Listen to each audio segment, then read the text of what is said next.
Okay, good morning. We are now going to the last day of the mini courses, and we will start with João Paulo, who will continue discussing regular foliations on surface.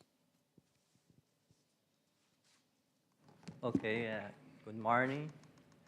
Can everyone hear me? Hear me well? Okay. So I will finish the mini course which was started by Carolina.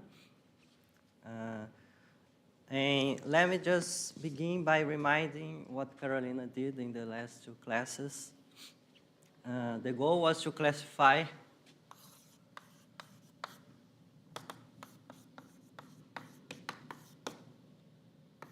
regular foliations on surface.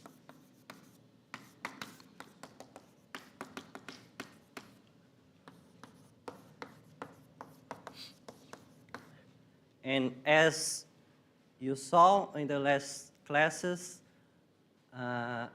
we do this by considering the Henrique's classification of surfaces and considering each case in the list which is given by the Kodaira dimension of the surface. So in the last class, Carolina classified the case of Kodaira dimension minus infinity. And the remaining cases are the Kodaira dimension 0, Kodaira dimension 1, and Kodaira dimension 2.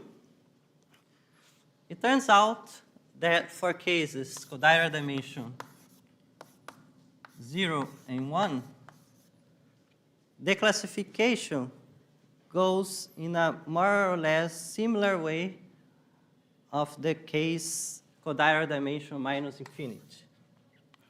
In all these cases, we will be able to find a foliation on the surface with which we can compare our original regular foliation and give some and get some information on the foliation. Okay? So, on all these cases,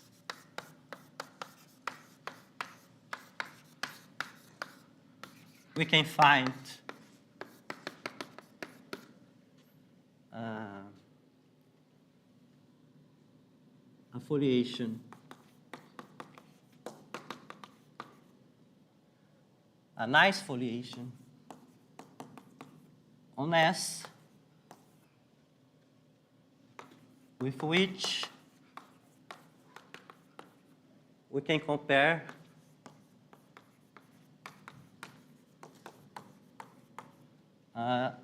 our original regular foliation. Okay? So the proof goes more or less in a similar idea for all these cases. And today I want to talk about the last case, which are the surfaces of general type.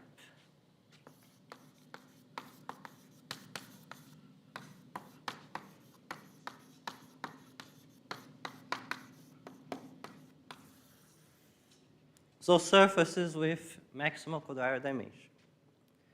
What's going to happen is that we cannot, in general, find nice foliations on these surfaces for which we can apply the same method. So in this case, we cannot, in general, find nice foliations on S. So as we are following Brunella's paper, the proof of his result, as stated by Carolina in the first class, will go in a different way. So for this, let me give an example of a regular foliation on a surface of general type.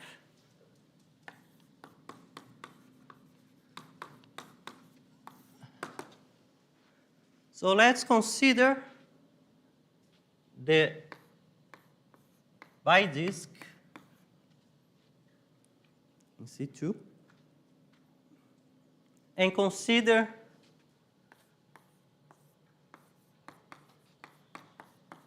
a lattice inside the automorphism group of the bidisk. I'm just call this D2 to be easier. So consider a lattice which is co-compact.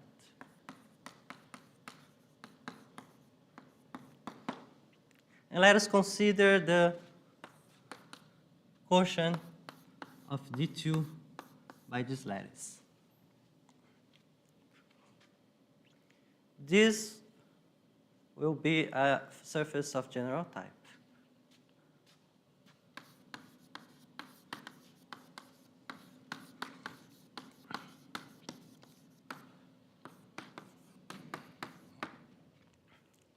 Right? And as you can see, looking only at the bidisk, we have two natural foliations which are given by the projections. So there are two projections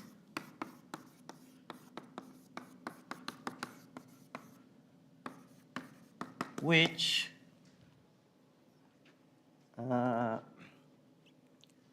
give two foliations on S.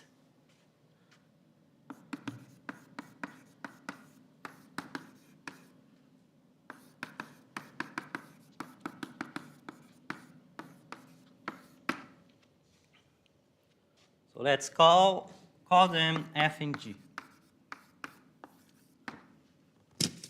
Okay? For that, you have to take the gamma contained in the automorphism of D to the square, right? There is an automorphism that exchanges the factors. So sorry? I didn't. You have to take gamma contained in automorphisms of D to the square. Yeah, that's... No, you can interchange the factors.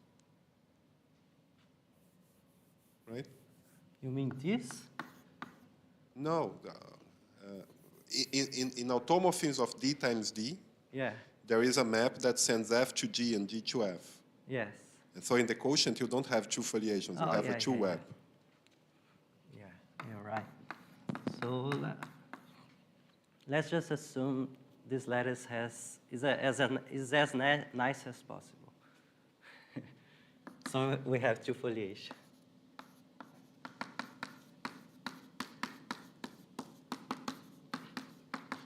Okay? So we have two possibilities here.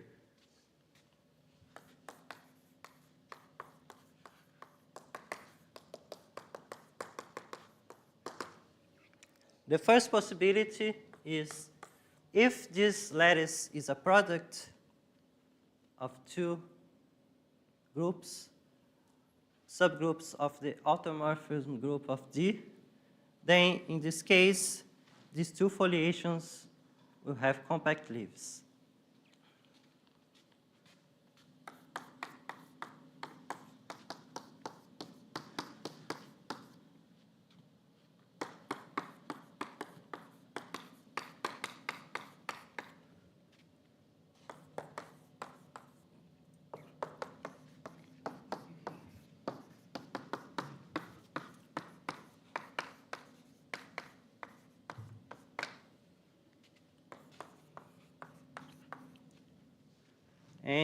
And more generally, gamma can even be finite index. Gamma can even have, this happens even if gamma has a finite index subgroup, which is a product.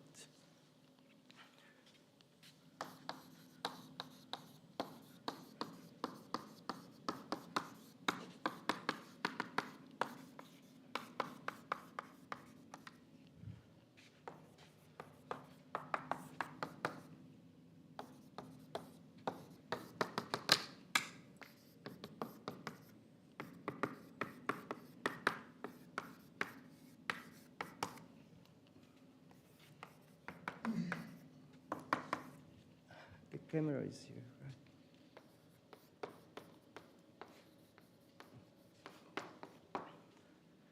On the other hand, if gamma does not satisfy this condition, it will turn out that the leaves of F and G are dense leaves on S.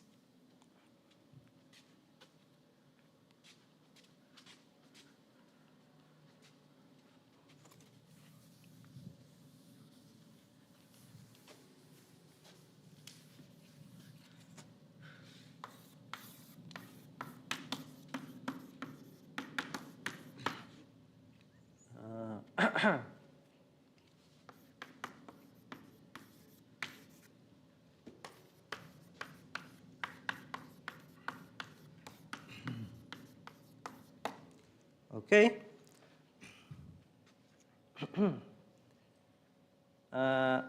And it's possible to prove that considering this S, these are the only regular foliations on S. I will not do this here.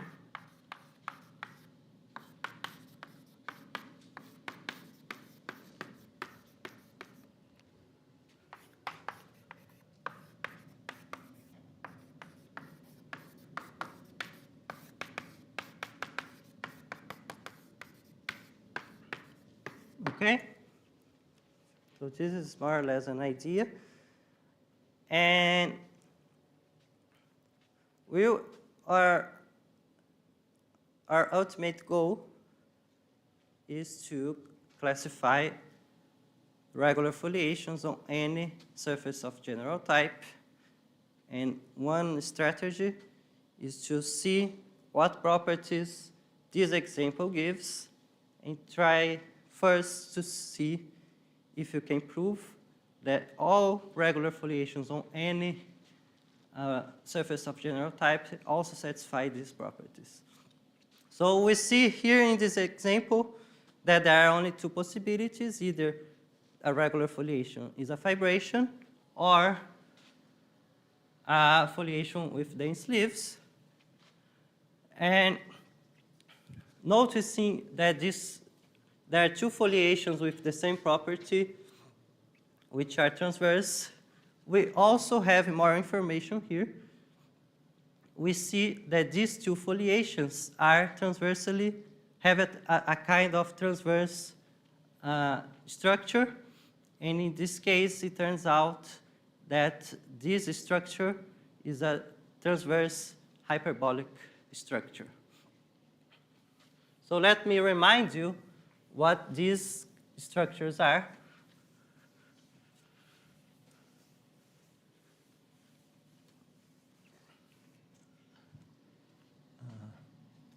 These foliations are transversely hyperbolic.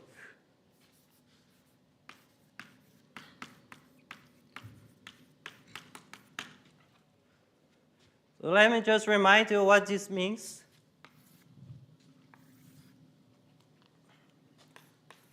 So let me give a very general definition.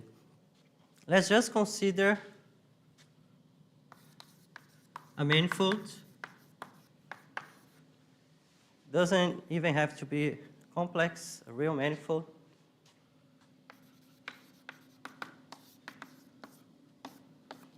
And F, foliation, regular foliation.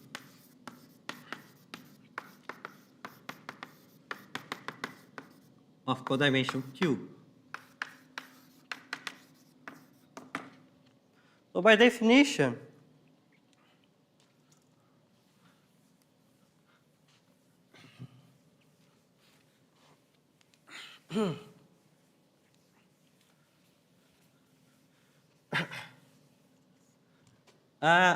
this foliation is given by a family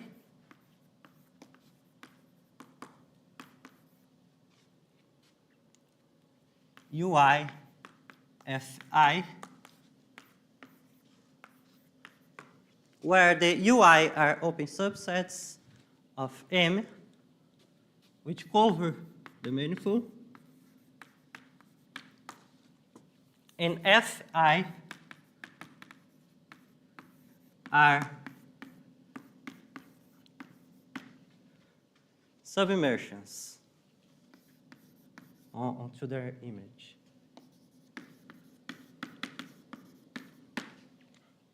Okay? So in this case, the plaques or plaques? I don't know. It's plaques, right? Plaques are given by the preimages of Fi, connected components of the preimages. And moreover, if UI, the section Uj is not empty, then there exists Gij from Fi UI intersection J to Fj UI intersection of Uj, local diffeomorphisms, such that Fj is Gij Fj. So it's easier to see the picture.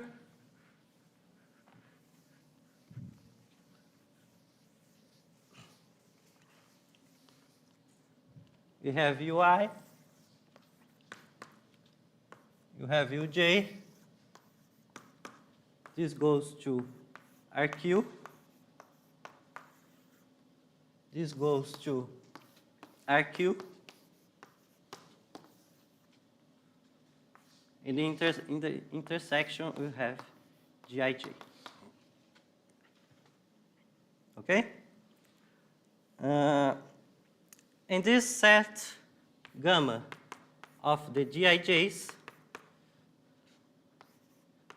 is a set of local diffeomorphisms, is a pseudo group, and we call this the transverse structure of F.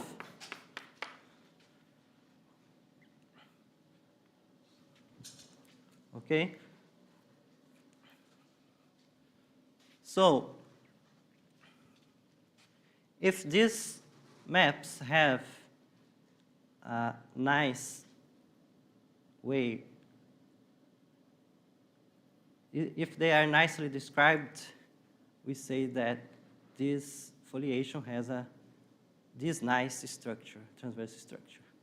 But let me be more precise.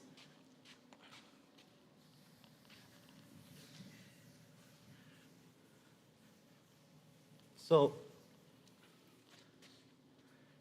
if now, if N is a homogeneous space where G is a Lie group and H is a closed Lie group, and we ask that the Fi take values in N and the Gij are local diffeomorphisms of N. In other words, they are elements of G. Then we say that F is transversally homogeneous with this structure.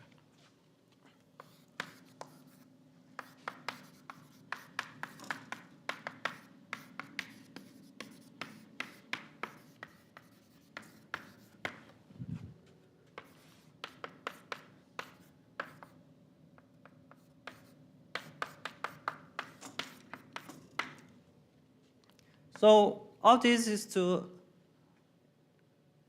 consider.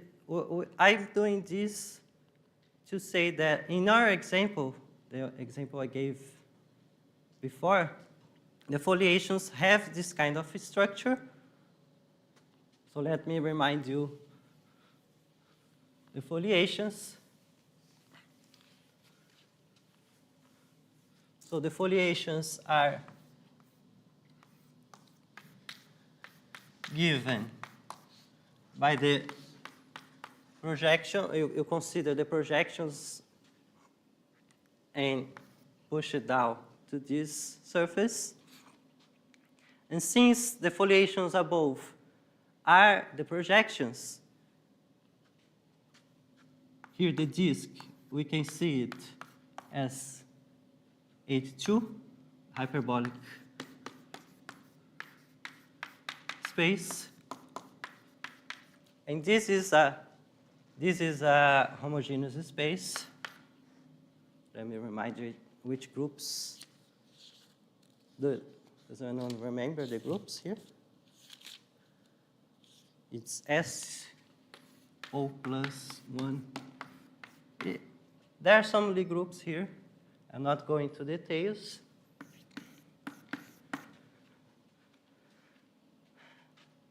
And it turns out that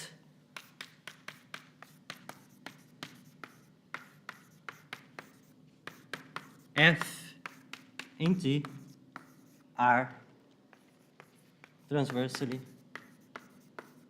hyperbolic. Okay? So Brunell's theorem says exactly that. All foliations satisfy these properties which are given in the example. All foliations on surface of general type.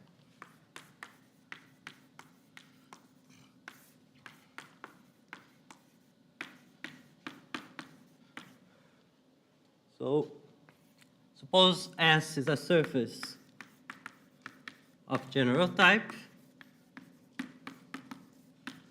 F a regular foliation on S, then either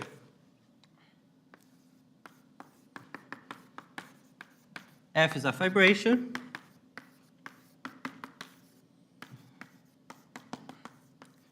or F is transversely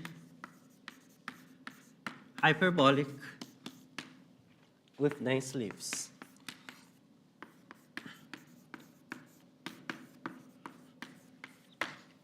Okay, is it clear? The statement?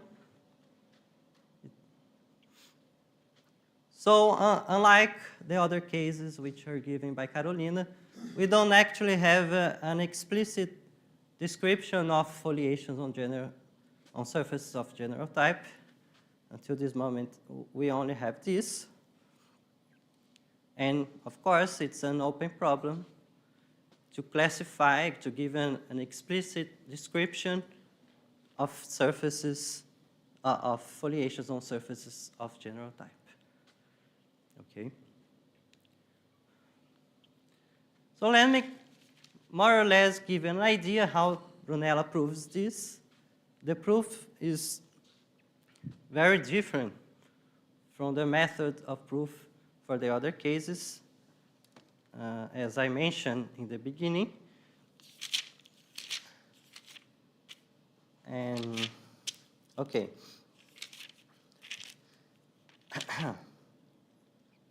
Okay, so one nice property of foliations, of transversally foliations transversally homogeneous foliations is that they have a developing map.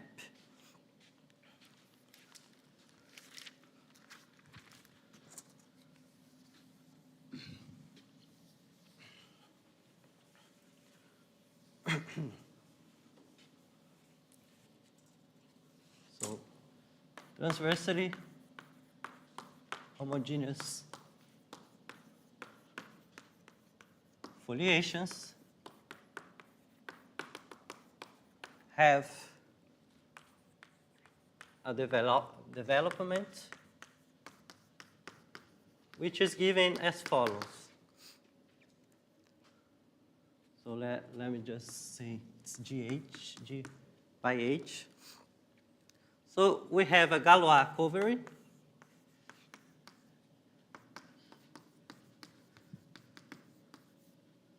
P to the manifold. We have a group homomorphism from the fundamental group of M to G. And we have a submersion of P into the space, the homogeneous space, such that if you pull back the foliation from M to P, the resulting foliation on P will be given by this submersion.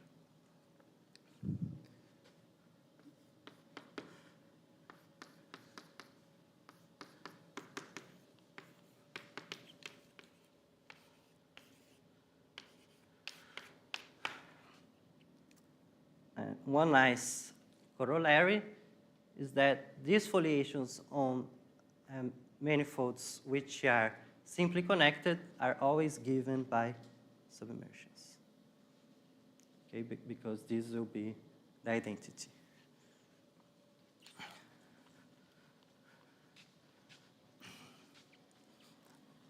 So how does Brunella prove his theorem?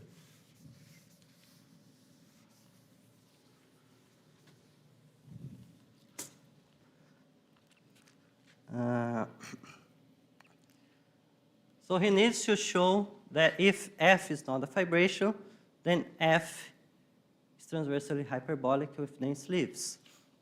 And how does one show that F is transversally hyperbolic? So his idea was the following. So he proves two lemmas. The first one, which was also done by Carolina, is to show that S has to be a minimal surface.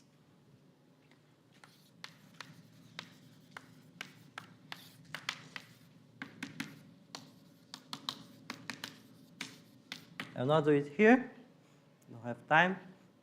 And the second one, after showing this, he shows that the conormal bundle of the foliation is a pseudo-effective line bundle.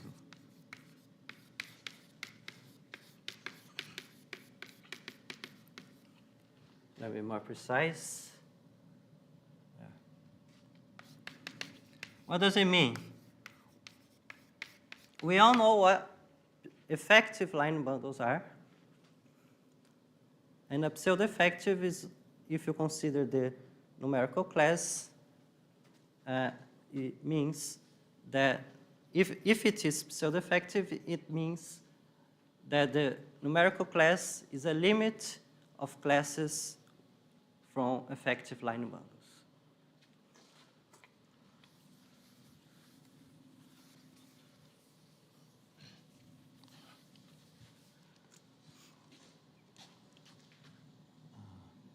L is, let me abbreviate this to PSEF. Is PSEF if C1L is the limit of C1Ln where Ln are effective line bundles. Okay? And this will be a nice property because of a result by Demailly, which says the following.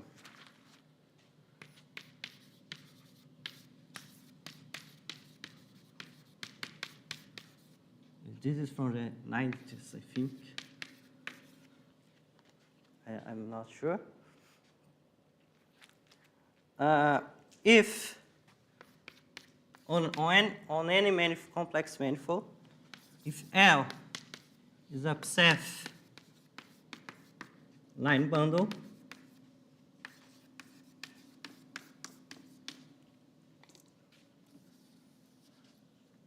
I think I can erase it.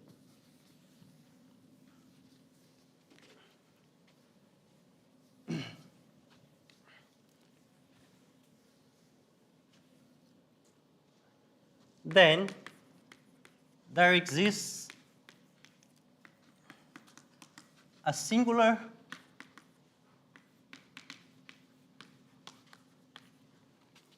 Hermitian metric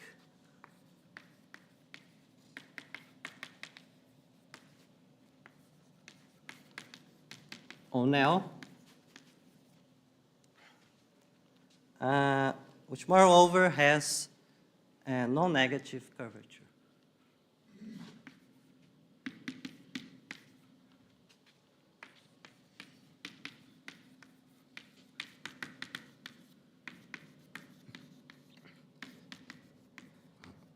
And what is a singular Hermitian metric? It's just a metric, natural Hermitian metric, multiplied by the factor e to minus f, where f, this is local, right, is a blurry subharmonic function. And this is singular because f can have poles, and in the places where it has poles, this will no longer be a metric, a natural, normal metric. Okay? So we apply this to the pseudo-effective line, to the conormal of the foliation, and we find a metric on the conormal. And if you have a metric on a line bundle, we can dualize and find a metric on its dual. So we can find a metric on the normal bundle of the foliation, which has positive, negative curvature, non-positive curvature.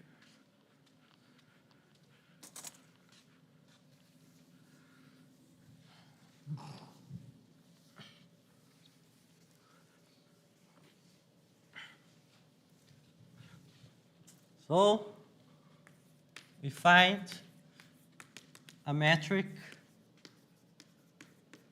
So just for the sake of exposition, let me suppose, of course, in Brunella's paper, he takes care, the main difficulty is taking care of the singular part, but let me just suppose that it's a metric just for the exposition. So we find a metric on NF with non-positive curvature. So geometrically, it's saying that if we take the foliation, we can find a metric in the transverse direction of the foliation with negative curvature. So more or less, we can already see that in the transverse direction, there's something with negative curvature, which will turn out to be hyperbolic. Okay, more or less the idea. So in this case of a real,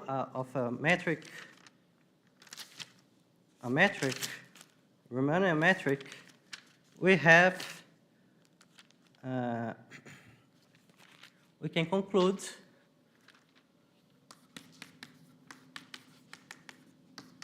that F is transversely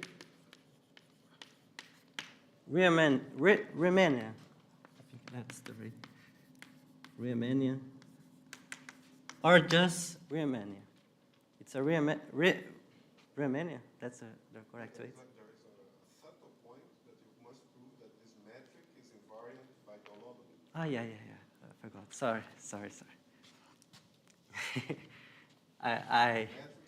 I skipped a step. I forgot one step, which is important. An important step. Let me call this metric G. So we can extend this metric to the whole TS because we have a projection here. Yeah. And we are able to extend it to the whole surface. And this will be a metric. We can extend this metric to the whole surface, right? But the important step here is to show that this metric is invariant by the holonomy of the foliation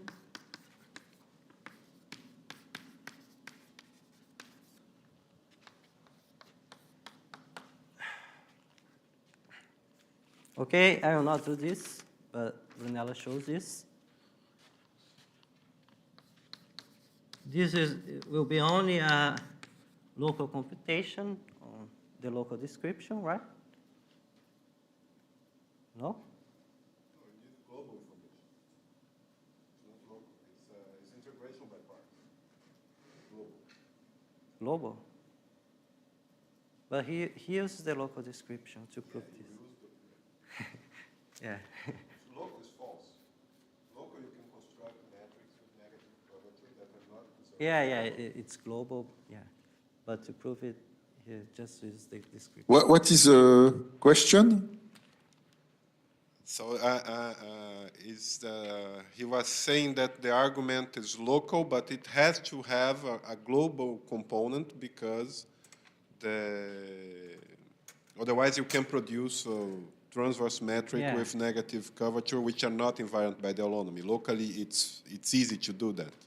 So you have to do integration by parts to prove that it is invariant by the holonomy. And you need a global argument.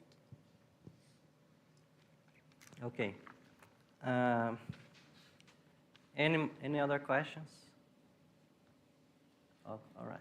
I have 12 minutes. So this using this, we will have that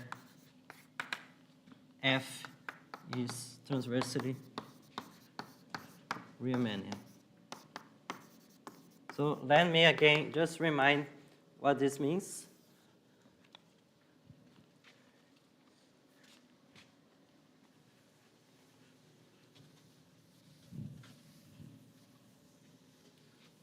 So just remember, before I told you what's the transverse structure of the foliation.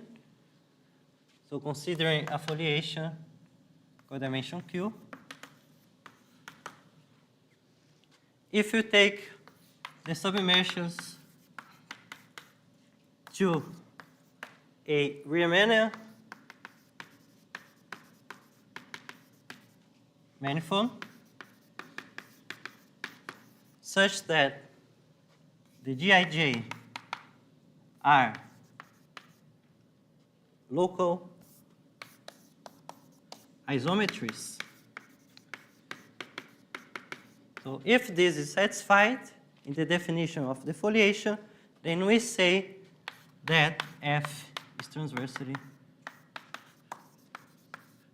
Riemannian, or just a Riemannian foliation.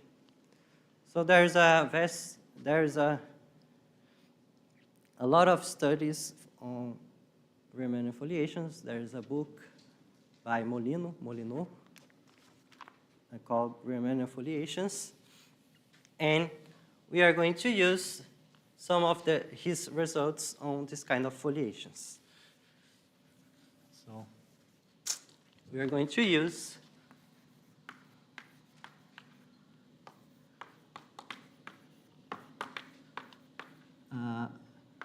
Molinos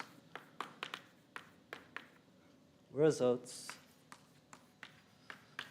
on Riemann foliations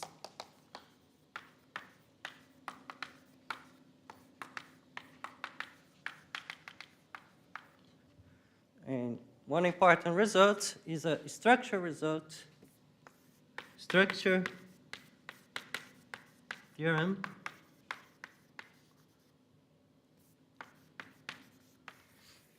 which says the following: if M is a manifold F Riemann foliation on M, then M is the disjoint union of minimals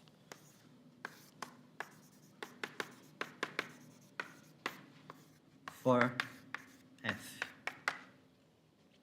And what is a minimal? Is a closed sub. Yeah, minimal set. I just abbreviated.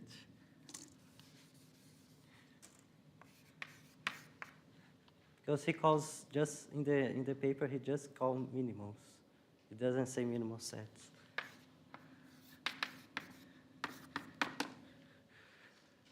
And what is a minimal for the foliation?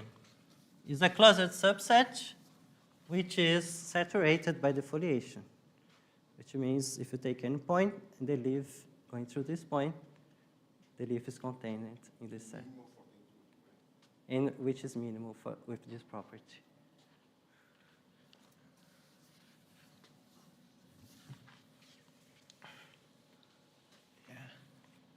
Okay, so a minimal set is a set saturated by F, minimal with this property.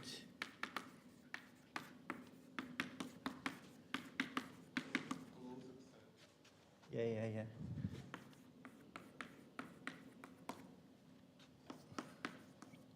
So in our case, we have a four-dimensional manifold.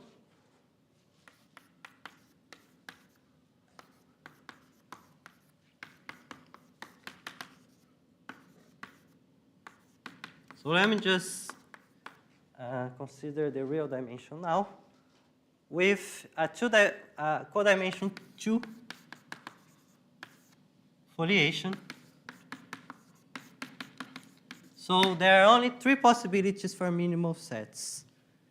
Either a minimal set is a closed leaf, a compact leaf, or a three-dimensional manifold, a hypersurface of the manifold, or a four-dimensional manifold, which is the whole manifold.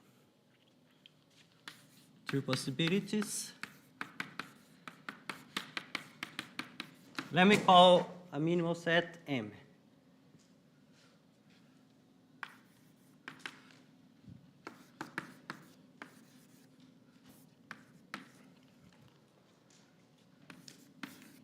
So a closed leaf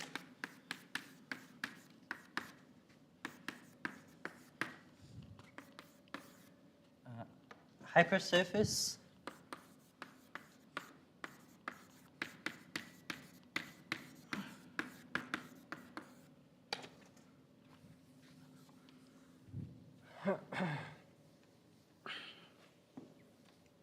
oh, I have 6 minutes. Or everything. In this case, when it's everything, the foliation will have dense leaves, right?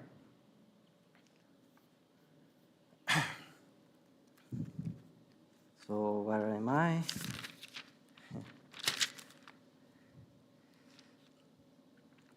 So let's consider all these cases. Actually, I'm also using a finer description of this structure theorem, which can be found in Molino's book, of all these cases. So a final description. In our case, we'll say that the following possibilities happen. We have 4 possibilities.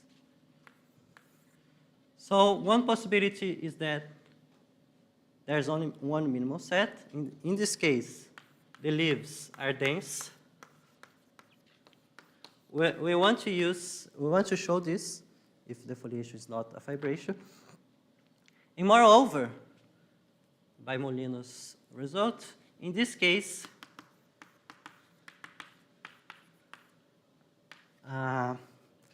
F is transversally Euclidean.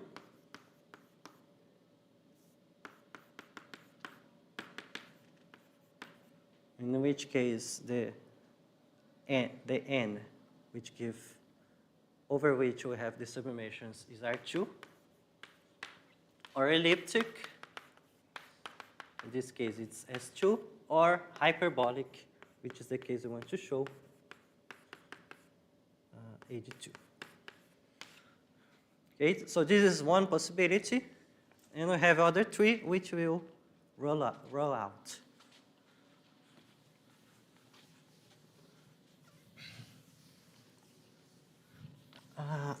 The second, leaves are compact.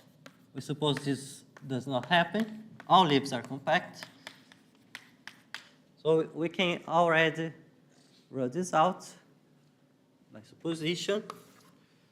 All the minimal sets are real hypersurface.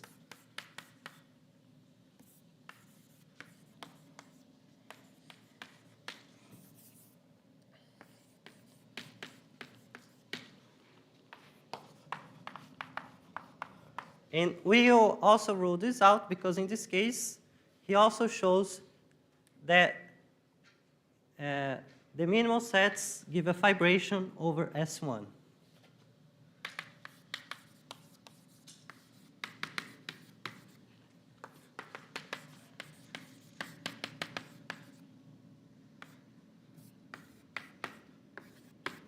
And this cannot happen because S is a surface of general type. If you have a fibration over S1, the Euler characteristic will be 0.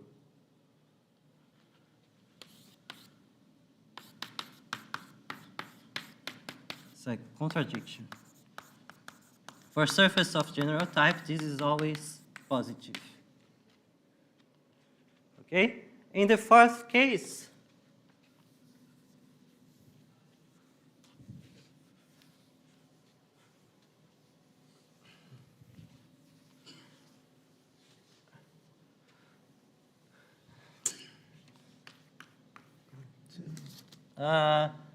two leaves are compact, and all the others are real hypersurface, which give a fibration. But I only say here that by topological considerations, it's possible to show that in this case, these leaves are S2, are a sphere.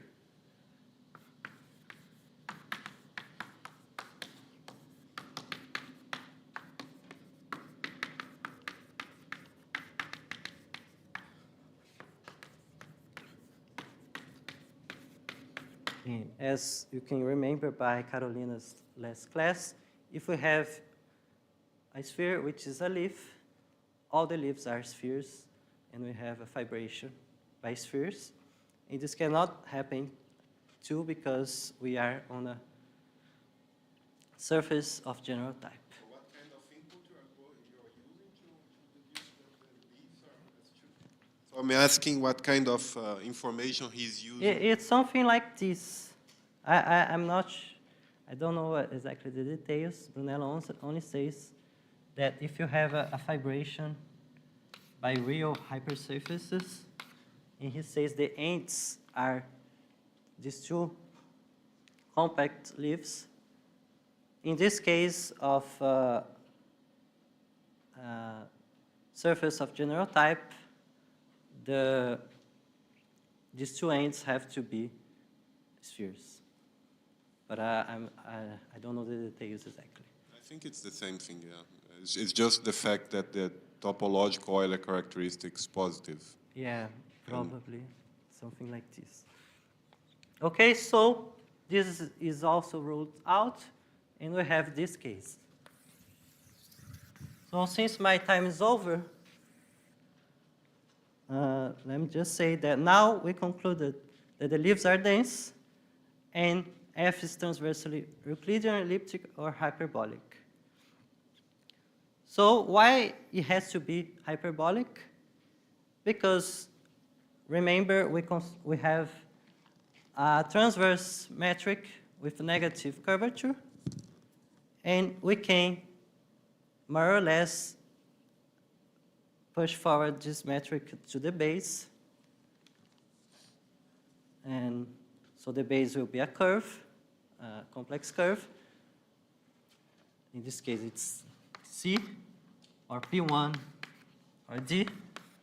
And this metric will descend out to the base. Since it has negative curvature, the only possibility is that it's the disk. So the foliation is transversely hyperbolic. And this is what I wanted to show. Thank you for your attention. Thank you very much, João.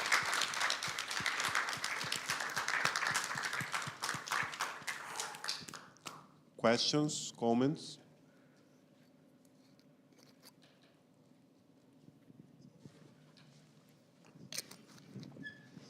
In your example of a product of two disks, can Yeah. you write, is it possible to write down the metric Yeah, explicitly? it's possible to explicitly show the metric. It's the Poincaré metric on the disk, I think. Yeah, Brunella has more results on this, which gives a more nice description. This is only an idea in Brunella's paper. Actually, all this is not true, what I said, because the metric is not a real metric. It has singularities. And Brunella's work was to show that these arguments still work in that case, using results by, let me see, by Kellum, which generalize this transversely Riemannian scenario to what he calls uniformly quasi-isometric foliations. And Brunella's work is to show that these foliations are uniformly quasi-isometric, which is some kind of generalization of transversely Riemannian foliations. So, I have a quick question. So the fourth case, it's only two leaves are compact. Yeah, only two exactly leaves. two. Only two leaves. This you can find in Molino's book, but I found via a middle term, which is Gobion's book. It's a book on real foliations called Feuilletage. Any other questions from here? Frank, do you have questions? Are there any questions? I have a question. When you say transversely homogeneous foliations, Yes. is there some connection between the leaves and the group and this action? I didn't get it well. Yeah, the group give, you remember the GIJ, which give the transverse structure. So these GIJs will be elements of the group G.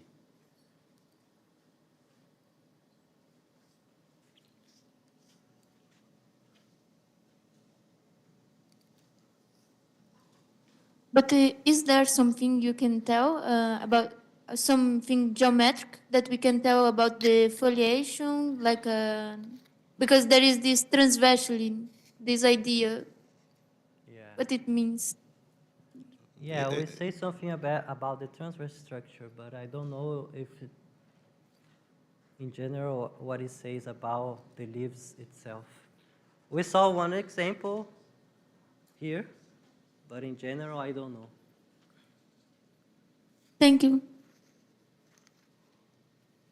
A question, yes, so do we expect that the foliation is the quotient of a B-disc in that case? Yeah, Brunella says that. He says maybe all foliations are given like the So- example which I gave in the beginning. But So for instance, if we have a second foliation, are we able to prove Yeah. this?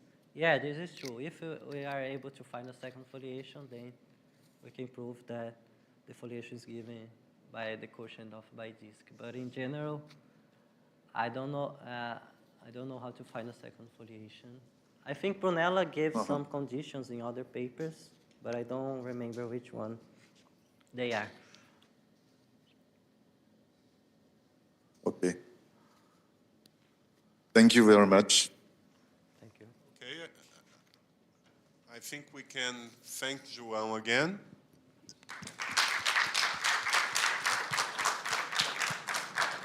And resume in 5 minutes, no?